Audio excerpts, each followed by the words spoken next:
we are kind of reimagining the look of the marquee.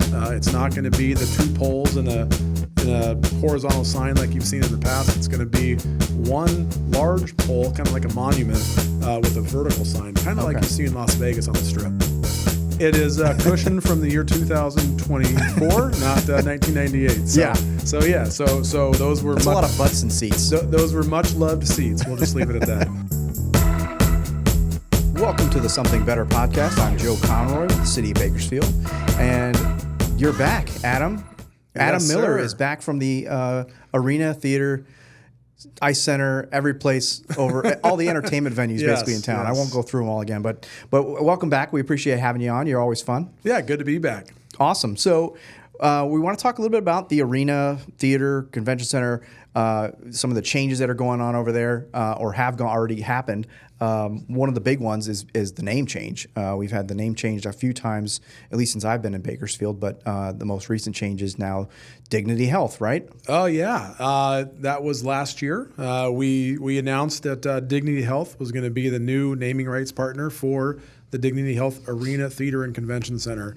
You know, when we started the process of analyzing who could be, the next naming rights partner, they were number one from the get-go, and luckily they were interested, and in working with them and meeting with them, we hashed out what turned out to be a fantastic situation for them and us, and really cementing them as a true community partner. They are the community partner to Bakersfield. You see their name, across, all the different facilities that we have, but then also all the community events that happen. They're constantly supporting, basically everything. A true community partner is all I have to say. That's awesome. Yeah, and they were already the, I think, naming rights sponsor over at the amphitheater, yes. At the park at Riverwalk.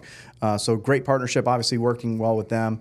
And I remember going to the unveiling when we changed the sign out front. I mean, what a great party that was. Oh yeah. We had everybody out. All the local politicians were out, and all the community came out. So it was great to see and great to show off the new signs. Yeah, and so we got those new signs up, but some more changes are coming to the outside. Even with you guys are getting a new marquee, which will have the new naming change on there as well. Yeah, basically the current marquee that's out in front of the building has hit its end of life time, just like a cell phone in your pocket or a computer on your desk.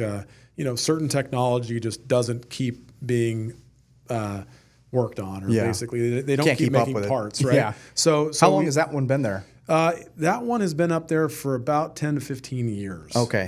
So if you think about a computer on your desk, I mean, it's it's about that time. We are kind of reimagining the look of the marquee. It's not going to be the two poles and a horizontal sign like you've seen in the past. It's going to be one large pole, kind of like a monument, with a vertical sign, kind of like you see in Las Vegas on the Strip. Okay, cool. Yeah, it's going to be really cool. Yeah, I've seen the designs. It looks very sleek, very cool, very modern. Yeah, we're excited. That's awesome. So, those new looks are coming. You guys have some new stuff even inside the arena as well, right? Yeah, we last summer we took on the huge undertaking of replacing every seat in the building. We got those things through 25 years. A lot of facilities replaced theirs after 15 to 20. We got an extra, I'd say, 5 to 10 years out of them than everybody else. And we're super excited. We went with a black chair. We kind of looked at the marquee buildings around the country and said, black looks like the sleekest chair that we see. Yeah. And, if you go in the arena now compared to 2 years ago, it looks like a totally different building. That's awesome. And I hope they save your back maybe a little bit too. Yeah, a little more support. It is cushioned from the year 2024, not 1998. So those were... That's a lot of butts and seats. Those were much loved seats. We'll just leave it at that. So you guys have the new scoreboard too, or new, I guess, ribbon, ribbon. We have the new ad ribbon. Yeah. It's a fantastic new technology, higher pixels, basically, so better clarity. than the last board that also went out of life. And just so everybody knows, we don't replace things just because we want to. Yeah. We basically have to because we basically replace them because we have to. It's to enhance your game experience when you're there, and being able to see what's going on. And technology changes over time too. Yes, technology changes, equipment wears out, and obviously when you're talking about a building that size, it's a large investment for one of those items, and it also helps with the game experience. So when the families and the guests come out, they have a new cool sexy toy to kind of look at while they're at the building, and it's not kind of a drab environment where they're just waiting for the game to start or waiting for the show to start. There's actually some entertainment value. Yeah, I was going to say. So what do you expect when you go in there as a fan? What do you expect to see on that ribbon? What you're going to see is upcoming events.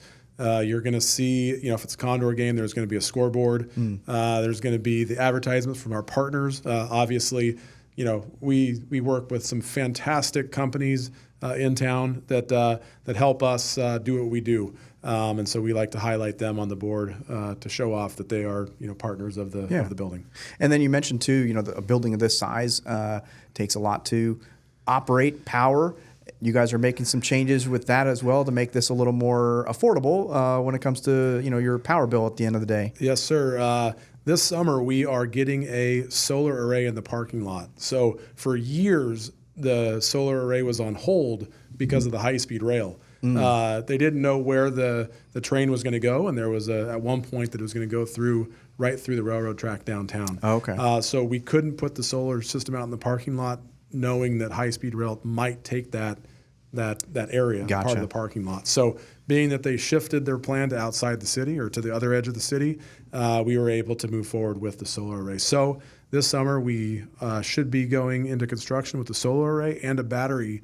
It's not a battery backup. It's just a battery system for the arena to help us basically charge at night when the power is cheap and use during the day when the power is expensive. Yeah, and will these be over the parking lot, like provide some shade during the day as well, or no? Yes, the parking lot will be totally covered with a solar canopy.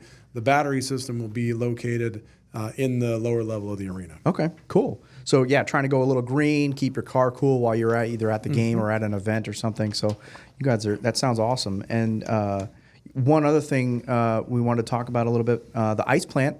At the ice center, you guys are tell me what's going on there. Yeah, so the ice center is about 20 years old. So the ice plant is 20 years old. Funny how that works, right? Right. Yeah, random. And with that being said, the thing with ice and ice plants is the refrigerant used in the floor is brine, which is salt water. And obviously, anybody that knows water, and especially salt water, is very corrosive. Yeah. So when you mix salt water and metal, you have rust. Basically, the ice plant at the ice center is decaying and is in need of replacement. So it is, again, not necessarily a want. It is an absolute must-have to continue operations over there. Yeah, because otherwise you can't have all the things that you guys have going on at the ice center. Right. Yeah. If you you need don't ice at the if ice you don't center. have an ice plant, you can't have ice. Yeah, especially here in Bakersfield, right? Like we don't have a frozen pond in the winter. No, you don't have the opportunity like they do in Canada and the northern parts of the country where you can just put the sprinkler on in your yard and end up with a hockey rink in the morning. There you go. Well, thank you again, Adam, for coming in. Always a pleasure to have you come on. Again, this is Adam Miller with the Dignity Health Arena Theater Convention Center, the amphitheater out at the park at Riverwalk, and of course the Ice Center here downtown as well. So, Yes, sir. Adam, thank you again for coming on. Always great to have you here. Great to be here. All right. Well, thank you very much, everybody, for joining us. If you haven't already, don't forget to like and subscribe so you don't miss any episodes of the Something Better podcast. And with that, I am Joe Conroy, and thank you for listening.